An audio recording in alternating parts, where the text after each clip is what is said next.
because this is built into marital vows.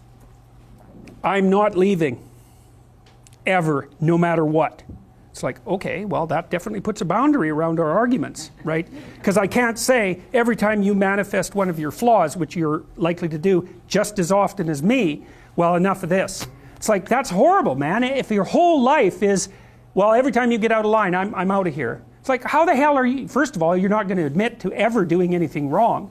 Second, you're going to be on your, you're like a scared cat the entire relationship, because, well, who knows, it could just come to an end at any moment. It's like, you know, people say, well, if the possibility of divorce is open, it makes you free. It's like, yeah, that's what you want. You want to be free, eh? Really? Really? So you can't predict anything. That's what you're after. It's a vow. And it says, look, I know that you're trouble. Me too. So we won't leave, no matter what happens. Well, that's a hell of a vow, but that's why it's a vow, right? That's why you take it in front of a bunch of people. That's why it's supposed to be a sacred act. It's like, what's the alternative? What's the alternative? Everything is mutable and changeable at any moment. Well, go ahead, you live your life like that and see what you're like when you're 50. Jesus, it's dismal. 2 or 3 divorces, your family's fragmented, you've got no continuity of narrative. And it's not good for the kids, not by any stretch of the imagination. And so it's a form of voluntary enslavement, I suppose, but it's also equivalent to the adoption of a responsibility. And there's more to it than that. If you can't run away, then you can solve your problems. Because it might be, okay, well, I'm stuck with you. So how about we fix things? Because the alternative is we're going to be in a boxing match for the next 40 years. That's the alternative. So, and you think you're going to fix problems without something like that hanging over your head? There isn't a chance. You'll just avoid them, because that's what people do. It's really hard to solve problems, especially in a relationship. We're having a fight and I find out that it's, you know, because you were abused by your uncle when you were 5 or some goddamn thing. You know, it's like, it's very frequent that that sort of thing happens. There's your partner is, you know, manifesting some weird anomalous behavior. You just can't make heads or tails of it. It doesn't seem related to what you're doing at all. They don't want to talk about it. And so as soon as you bring it up, they get mad. And then you bring it up again, they even get madder, and they tell you that you're not going to talk about that or they're going to leave. And so maybe you're really, really persistent because you're kind of a son of a bitch, and then they break down and cry, you know, and then they have this horrible memory that comes flooding forward that's completely, you don't know what to do with it, and then you have to sort it out. It's like, you think you're going to do that unless there's a good reason? You have to know, we better sort this out or we're going to be carrying it around for the next 40 years. That maybe is enough motivation so you'll actually try hard to solve a problem. It's a lot easier to say, well, sorry, we're not going there. But then, good, you'll have it every day, every goddamn day for the rest of your life.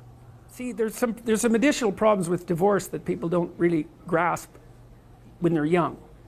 Like, the idea that you can be divorced once you have children, that's kind of a stupid idea, because you can't. You can find a limited substitute for your initial freedom. But if you have kids and you try to get divorced, the probability that that's going to demolish your life is very, very high. First of all, it's incredibly expensive. So one or both of you is going to come out of that poor. And your market value has declined. Let's say you're the woman who takes the kids. Your market value has declined radically. You're going to be poorer. The man, he's just as screwed, because he is now an indentured servant and there's no escape from it. So it's not so bad if you can negotiate a peaceful separation, and some people can, but lots of times if you have a terrible relationship, it's not like negotiating a peaceful separation is all that easy. But if you're at each other's throats, good luck to you. I think it's roughly equivalent to having non-fatal cancer. It is not pleasant.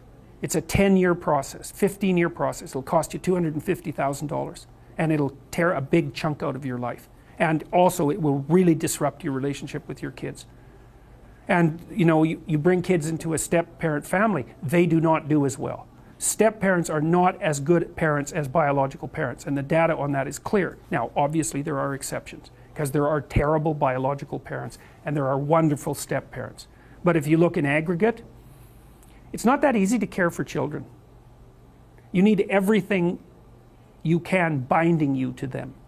And if they're someone else's children, mostly they get in the way of the person that you love. Right?